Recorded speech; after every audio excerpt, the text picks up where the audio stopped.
ओम श्री गणेशाय नमः। जय श्रीमन्नारायण, जय आदिशक्ति माता, जय भोलेनाथ, जय माता पार्वती। दोस्तों, आइए सुनते हैं फाल्गुन मास कथा का 10वां अध्याय। श्री मैत्रेय जी आगे कहते हैं, ध्रुव पितामह स्वयंभू मनु ने देखा कि विचित्र रथ पर चढ़े हुए अनेक निरपराध यक्ष को मार रहे हैं, तो उन्हें उनके ऊपर बहुत दया आई। वे बहुत से ऋषियों को साथ लेकर वहां आए और अपने पुत्र ध्रुव को समझाने लगे। मनु जी ने कहा, बेटा, बस अधिक क्रोध करना ठीक नहीं। यह पापी नरक का द्वार है। इसके वशीभूत होकर तुमने निरपराध यक्ष का वध किया है। तुम जो निर्दोष यक्ष के संहार पर उतर रहे हो, यह हमारे कुल के योग्य कर्म नहीं है। साधु पुरुष इसकी बड़ी निंदा करते हैं। बेटा, तुम्हारा अपने भाई पर बड़ा अनुराग था, यह तो ठीक है, परंतु देखो, उसके पद से संतप्त होकर तुमने एक यक्ष के अपराध करने पर प्रसंगवश कितनों की हत्या कर डाली है। इस जड़ शरीर को ही आत्मा मानकर इसके लिए पशुओं की भांति प्राणियों की हिंसा करना या भगवत सेवी साधु जनों का मार्ग नहीं है। प्रभु की आराधना करना बड़ा ही कठिन है, परंतु तुमने तो लड़कपन में ही संपूर्ण भूतों का आश्रय स्थान श्री हरि की सर्वभूत आत्मा भाव से आराधना करके उनका परम पद प्राप्त कर लिया है। तुम्हें तो प्रभु भी अपना प्रिय भक्त समझते हैं तथा भक्त जन भी तुम्हारा आदर करते हैं। तुम साधु जनों के पथ प्रदर्शक हो, फिर भी तुमने ऐसा निंदनीय कर्म कैसे किया?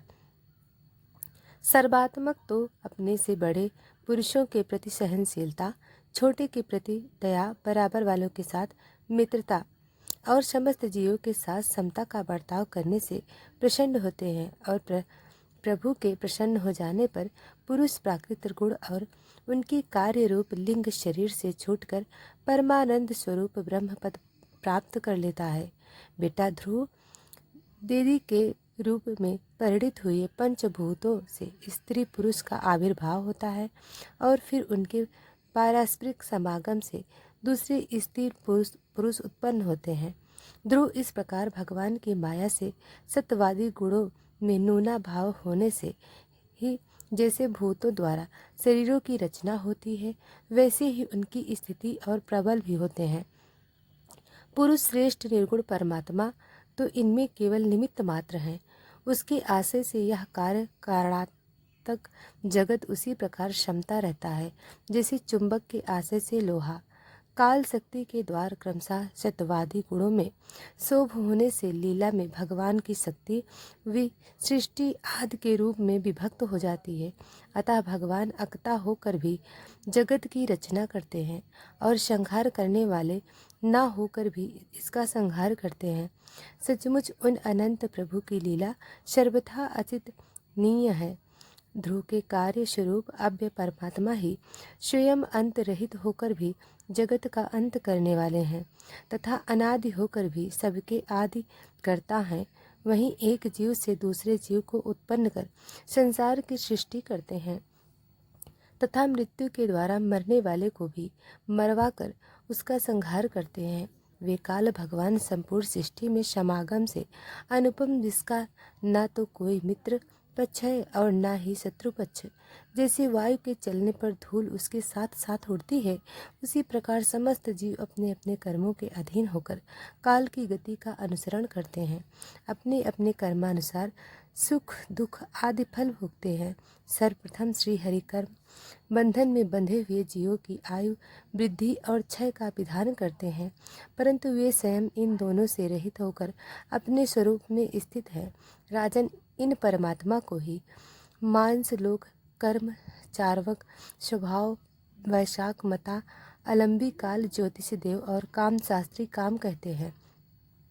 वे किसी भी इंद्रिय या प्राणी के विषय में नहीं हैं। मतादि अनेक शक्तियाँ भी उन्हीं से प्रकट हुई हैं। वे क्या करना चाहते हैं, इस बात को भी संसार को कोई नहीं जानता। फिर अपने मूल कारण उन प्रभु को तो जान ही कौन सकता है। बेटा, एक कुबेर के अनुचर तुम्हारे भाई को मारने वाले नहीं हैं, क्योंकि मनुष्य के जन्म मरण का वास्तविक कारण तो ईश्वर ही है। एकमात्र वही संसार को रचता, पालता और नष्ट करता है, किंतु अहंकार शून्य होने के कारण इसके गुण और कर्म से वह सदा निर्लेप रहता है। वे संपूर्ण प्राणियों का अंतरात्मा, नियंता और रक्षा करने वाले प्रभु ही अपनी माया शक्ति से युक्त होकर समस्त जीवों सृजन, पालन और संहार करते हैं।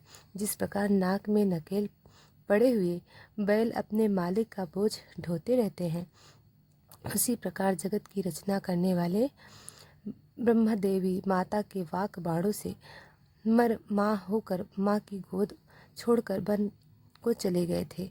वहाँ तपस्या द्वारा जिन ऋषिकेश द्वारा भगवान की आराधना करके तुमने त्रिलोकी से ऊपर ध्रुव पद प्राप्त किया है, और जो तुम्हारे वैर भाव हीन सरल हृदय में वात्सल्य वश विशेष रूप से विराजमान थे, उन निर्गुण अद्वितीय अविनाशी और नित्य युक्त परमात्मा को अध्यात्म दृष्टि से अपने अंतःकरण में ढूंढो।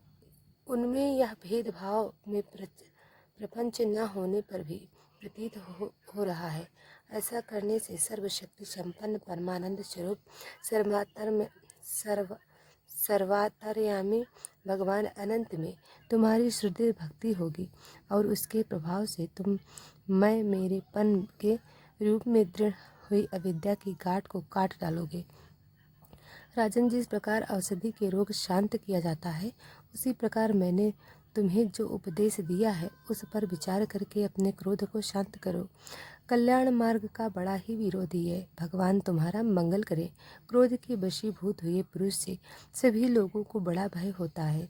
इसलिए जो बुद्धिमान पुरुष ऐसा चाहता है कि मुझसे किसी भी प्राणी को भय न हो और मुझे भी किसी से भय न हो, उसे क्रोध के बस में कभी नहीं होना चाहिए। तुमने जो यह समझकर कि मेरे भाई को मारने वाले हैं, इतने यक्ष का संहार किया है, इससे तुम्हारे द्वारा भगवान शंकर का सखा कुबेर जी का बड़ा अपराध हुआ है।